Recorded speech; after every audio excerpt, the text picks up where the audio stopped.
Magandang gabi mga masters, bali ngayon po ay 8 videos po ma-upload ko po sa aking YouTube channel.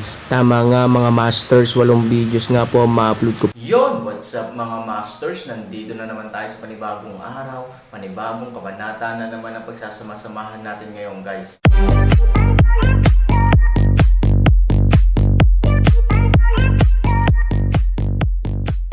Bali mga masters, kung bago ka pa lang po sa aking YouTube channel, please click the subscribe button, lalong-lalo na po yung notification bell guys, para maging connected pa rin tayo sa isa't isa at maging updated kayo sa mga susunod ko pang video.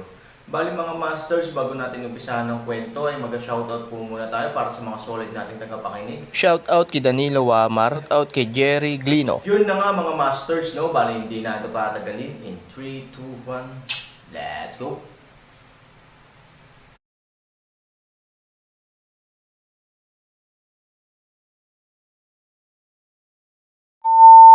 Shopkeeper Budgie Bibig, ang buong tao lamang pakiramdam walang kapantay shop. Buti na lang, nang magtanong pa lang, nahawakan niya ang handrail ng hagdan, kung sariling braso ba iyon. Magiging mabuti ako, sobrang nakakamatay. Sa pag-iisip nito, hindi napigilan ng waiter na maramdaman ang lamig ng mga buto sa magkabilang gilid ng kanyang mga braso. Ipinahid niya ang kanyang mga kamay sa kanyang mga braso at tumalikod para isara ang pinto. Sa oras na ito, ang katawan ni Aaron ay naging isang natitirang anino, na mabilis na kumikislap sa gabi. Napakabilis nito at napakaliit ng anino nito na hindi napapansin ng mga tao sa dilim. Woo! Huminto ang hangin. Sa isang maliit na tulay, 3 babae ang mabagal na naglalakad pasulong. Nang huminto ang hangin, nakatayo na ang figure ni Aaron sa harap ng 3 babae. Ang biglaang pagsulpot ni Aaron ay talagang medyo nagulat sa 3 babae, ngunit walang kaba sa mukha niya. Hindi nagtagal ay kumalma siya at nagbigay ng kaunting ngiti. Ang 3 batang babae ay yumuko bilang pagpupugay, marangal at matikas. Tila inaasahan niyang darating ang Aaron sa kanya, nakita ko na si Han Xiaoxia. Naiwan mo ba itong panyo? Inilabas ni Aaron ang kanyang panyo, at bahagyang nanigas ang kanyang mukha. Oo, nakangiting sabi ng nangungunang babae, ang panyo na ito ay talagang ibinigay sa akin ng aking amo, at ibinigay ko ito kay Han Xiaoxia ng batang tindahan. Siguro kung gusto ni Aaron na makipag-inuman sa aking Panginoon ngayon. Sino ang iyong Panginoon? Ang malamig na boses ng Aaron ay umiinom sa isang paraan, ang kamay na humahawak ng panyo ay hindi rin mula sa maliit na clench. Yang Ziyahan, ikaw malalaman mo pagdating mo. Walang pakialam din ang nangungunang babae. Matapos yumuko ang katawan ay ngumiti ito kay Aaron. Bahagyang kumunat ang noo ni Aaron na halatang seryosong nag-iisip. Bagamat hindi ni Katie Ting ang paglilinang ng babaeng nasa harapan niya, ang antas ng katahimikan ay hindi nangangahulugang maihahambing sa iba, at ang katahimikan na ito ay malinaw na hindi nagpapanggap. Kung ang ordinaryong babae, sa harap ng kanilang sariling agresibo, ay hindi maglakas loob na sabihin na natatakot, ngunit hindi bababa sa hindi maaaring maging. Kalmado ang mga babae ay tiyak na maging sikat. Ngunit ano ang pangalan ng maliit na bayan sa hangganan na ito, kung gayon? Paano sila magkakaroon ng anumang bagay sa panyohan? Hayaan mo akong ituro sa iyo ang daan. Tapos na sabihin, akayin niya ang isang babae pagkatapos ay maglakad sa harapan, magdulot ng kalsada para sa Aaron. Kasunod ng kanyang mga yapek, si Han at ang kanyang partido ay mabagal na naglakad patungo sa kanlurang bahagi ng lungsod. Hindi ko alam kung gaano katagal, sa mga patong-patong ng mga tindahan, sa mga bahay, biglang naamoy ng Aaron ang halimuyak, kumalat ang kamalayan ng hindi malay. Sa oras na ito, ang Aaron ay natural na kailangang maging lubhang maingat. Gayunpaman, bilang karagdagan sa tunog ng tsin at tubig, walang nakitang nakahandusay sa paligid. Maya-maya, huminto ang isang grupo ng 4 na tao sa harap ng isang mansyon. Mula sa loob ang tunog ng tubig at piano. Hindi kalakihan ang mansyon, kahit ang pinakasimpleng palamuti gaya ng batong leon. Gayunpaman, dahil sa maliliit na dahilan at kakaibang dekorasyon, medyo may alternatibong kapaligiran. Mula sa pananaw ng banal na pangunawa, maraming tao sa mansyon sa harap namin, ngunit karamihan sa kanila ay malayang nakakalat sa halip na nagtitipon. Ipinapakita rin nito sa gilid na walang tinatawag na ambush sa mansyon. Sa pagtingin dito, bahagyang nabawasan ang momentum ng Aaron. Sa mga oras na ito, ang babae ang tumawag sa gate ng mansyon. Ilang sandali pa ay bumukas na ang gate. Ang nakalimbag sa kanyang mga mata ay ang tanawin ng isang paraiso. Bagamat malalim na ang gabi, ang pangunahing bulwagan sa kalayuan ng bahay ay napakaliwanag, parang alitaptap sa gabi. Sa ilaw sa bahay, makikita ang Aaron. Mula sa harap ng pinto ng mansyon hanggang sa koridor ng main hall, may mga bulaklak at berdeng halaman. Maraming bulaklak kahit sa gabi ay namumulaklak din ng masarap na amoy. Ang paglalakad sa kanila, parang nabubuhay sa natural na mundo. Sa main hall ng kwarto, tumunog ang tunog ng piano. Ang Aaron ay napupunta sa lahat ng paraan, ngunit ang kanyang mga kilay ay mas mahigpit na nakalock. Dahil sa musika ng piano. Ito ay ang awit ng lupa. Paano magkakaroon ng mga awit ng mundo sa mundo ng lahat ng direksyon? Hinayaan nito ang Aaron na huminga ng kaunti, at hindi ko maiwasang banggitin ito. Pagdating nila sa front door, nag-invite lang yung tatlong babae, tapos umatras.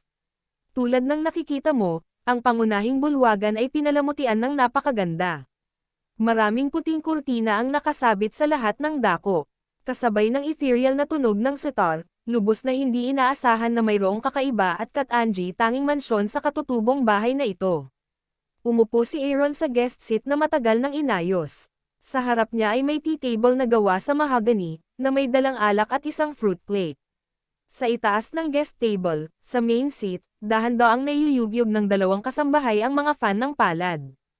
Sa harap nila, tumutugtog ng piano ang isang babaeng naka-green na damit.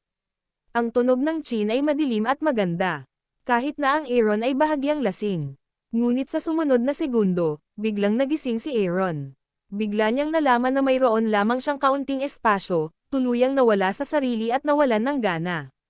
Kung ang kanyang kalooban ay hindi sapat na malakas at ang kanyang paglilinang ay sapat na mataas, maaaring siya ay naakit sa tunog ng chin ngayon lamang, bang Aaron ay gumalaw ng bahagya, at ang kahoy na mesa ng tsaa sa kanyang harapan ay biglang tumunog. Ang tunog ng piano ay biglang medyo nalito, at pagkatapos ng ilang pagtatapos, natapos na ang musika, Yang Ziyahan, ang tinatawag na eksena ng magagandang araw at masasarap na pagkain ay dapat ang pinakamagandang oras para magpahinga at magsaya sa iyong sarili. Bakit galit na galit ka? Sa sandaling bumagsak ang boses, ibinaba ng babae ang kanyang piano at tumangala sa Aaron. Bagamat maraming puting kurtina ang nakatikip dito, at ang babae ay nakasuot ng isang transparent na scarf, ang kanyang magagandang mata at ang balangkas ng kanyang mukha, are enough to make people amazing and say this is a great beauty. Malamig mong tugtugin ang mga kanta ng mundo. Sino ka Aaron? Ang pamilyar at walang kapantay na himig na ito na may kaunting kalungkutan. Aaron, bilang isang tao sa lupa, paanong hindi niya maaalala ang isa sa mga banal na kanta ng mundo? Gayunpaman, ang mga tao mula sa iba't ibang panig ng mundo ay maaaring tumugtog, ngunit ang Aaron ay kailangang maging napakakaiba at alerto.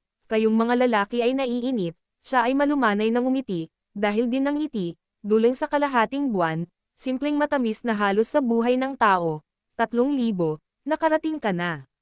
Eto para sa'yo. Kasabay nito, dahan-dahan niyang itinaas ang baso, malayong iginagalang ang Aaron. Hindi alam ni Aaron kung anong gamot ang ibinebenta niya sa kanyang lung. Gayunpaman, sa sandaling dumating siya ay magiging kalmado at makakagat ng kanyang mga ngipin. Ang Aaron ay nagtaas ng tasa at ininom ito. Ibinaba ang tasa, ngumiti siya ng malumanay at sinabing, okay lang ba ang kanta ng lupa? Hindi ito dapat luma na. Pagkatapos ng lahat, ang mga klasiko ay palaging sikat.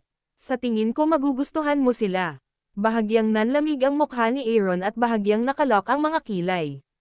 Sabi niya, tao ka rin, no? Malumanay na ngumiti ang babae, hindi sumagot, at sinabing, introduce yourself. My name is Loxie. With that, isa pang baso ng alak. Ang mga mata ni Aaron ay nasa kanya sa lahat ng oras. Tinitigan siya ng mabuti, sinusubukang hanapin ang sagot sa tanong nito mula sa wika ng katawan nito.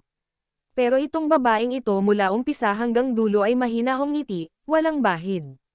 Matapos itaas ang kanyang baso at uminom, biglang ibinaba ni Aaron ang kanyang baso at ngumiti. Akala ko ako lang sa mundo ang pumailan lang sa may 8 sulok na mundo. Mukhang hindi ito ang kaso.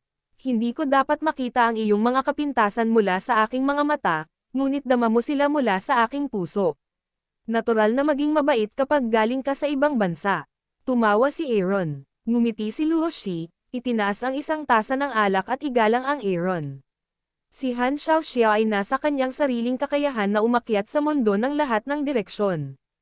Iba ang loksi sa iyo, kaya hindi ako nang ahas na magkumpara pa. Ibaba ang baso, mahina niyang sabi. 3 baso ng alak ang lumipas. Dapat bang bumalik sa punto si Miss Luo? Paano mo makukuha ang kanyang panyo? Isang dampi ng lamig ang pinakawalan ng ngiti ni Aaron. Naiinip pa si Han Xiaoxia. Sinabi ni Luoshi, na tumingin sa Aaron, mga taong mayroon sa kanya, natural na mayroon ang kanyang panyo, kailangan mo pa bang magtanong? No way. How can you have her handkerchief, let alone her people? Mga tao ba kayo ni Lu Roxen? Malamig na sabi ni Aaron. Sinabi ko kay Han Xiaoxia na umaasa ka sa sarili mong kakayahan na bumangon, ngunit iba ako sa iyo. Pagkababa ng boses ay biglang gumalaw ng mabilis ang puting kurtina sa kwarto. Sa wakas, ang lahat ng mga puting kurtina ay nagtatagpo sa gitna ng silid, at halos kasabay nito, isang pamilyar na figure ang lumilitaw sa gitna ng kurtina. Gayunpaman, ang lahat ng mga paa ay nasabit ng tela ng kordon at hindi makagalaw. Nang ang pamilyar na figure ay natigilan sandali at natagpuan si Aaron na nakaupo sa lupa, ang kanyang mga mata ay napuno ng kagalakan. 3,000. Matandang martial sister na si Qin Shuang. Aaron din mabangis na tumayo mula sa upuan, puno ng kilabot. Nasaan si Ivory? Lumingon si Han 3,000 at nagtitigan sa isa't isa.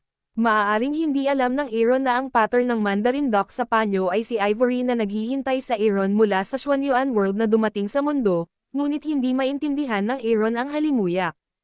Kaya, lumabas lang si Aaron sa restaurant at pumunta dito. Ngunit sino ang nakakaalam? Ngunit saan malalaman? Ang taong hindi inaasahan ay maaaring si Qin Shuang. Gayunpaman, sa kabila ng kanyang sorpresa, hindi bababa sa masisiguro ni Aaron na ang babae sa kanyang harapan ay mayroong Qin Shuang at panyo ni Ivory, natural, lahat ay tama. Ngumiti lang si Loxi at tumingin kay Qin Shuang sa kurtina. Hindi bale, biglang may transport capacity ang Aaron sa kanyang kamay. Si Ivory ang natural na pinakamahalaga, ngunit si Qin Shuang ay kaibigan din ni Aaron. Kung makaipon siya ng isa, kikita siya ng pera. Sa bahagyang pagyuko sa kanyang mga paa, ang buong tao ay naging streamer at direktang sumugod sa Qin Shuang sa kurtina. Ang bilis ng Aaron ay napakabilis, at ang distansya sa silid ay hindi malayo. Sa bilis ng Aaron, kailangan lang ng ilang segundo para makarating doon. Nang makitang walang oras ang kabilang partido para magmuni-muni, nakahinga ng kaunti si Aaron. Wow! Ngunit nang ang kamay ni Aaron ay nakadikit lamang kay Qin Shuang, na may mahinang tunog, ang buong maselang Qin Shuang ay biglang bumagsak sa lupa na parang mga keramika, agad na sumabog sa hindi mabilang na mga fragment at nagkalat sa hangin. Aaron biglang nagulat, paano maaari ba itong maging isang mirage? Hindi maintindihan ni Han Sanchen kung ano ang nangyayari. Inabot niya ang ilang piraso, ngunit naging wala ang mga pirasong iyon na parang mga keramika nang ihulog niya ang mga iyon malamig. Ang kanyang mga mata na puno ng walang katapusang galit ay malumanay na ngumiti at sinabing, Batang Zia Han, sinasabi ko sa iyo na huwag masyadong may na simula nang pumasok ka sa silid. Sa kasamaang palad, hindi ka makikinig. Sa sandaling bumagsak ang boses, gumalaw ang kanyang mga kamay, at ang mga puting bahagi ay mabilis na nagdikit patungo sa lugar na Aaron ang layo mula sa Han. Muling lumitaw ang figure ni Qin Shuang. Gayunpaman, naiiba sa huling pagkakataon, si Qin. Nagkaroon na ng dugo si Shuang mula sa mga sulok ng kanyang bibig. Higit pa, ang dugo ay halatang sariwa, halos sigurado, ngunit ito ay kalalabas lang, huwag mong subukang iligtas siya maliban kung gusto mo siyang patayin, isang paraan sa oras na ito. Sa tuwing lalapit ka sa kanya, katumbas iyon ng pananakit sa kanya. Kitang-kita mo ang dugo sa gilid ng bibig niya. Iyan lang ang idinulot mo. Malamig na sabi ni Loxi. 3,000. Na may ngiti at luha sa mga mata ni Qin Shuang, desperadong umiling siya sa Aaron at sinenyasan si Aaron na huwag lumipad para hanapin siya muli. Han 3,000 ngipin, malapit na kagat, mga tao sa harap mo, ngunit hindi makapagligtas, gaano hindi balisa, galit na boses, ano ang problema? Ano gusto mo? Yun na nga mga masters, no? Bali panibagong kabanata na naman yung natapos natin ngayong gabi. Muli, maraming salamat po.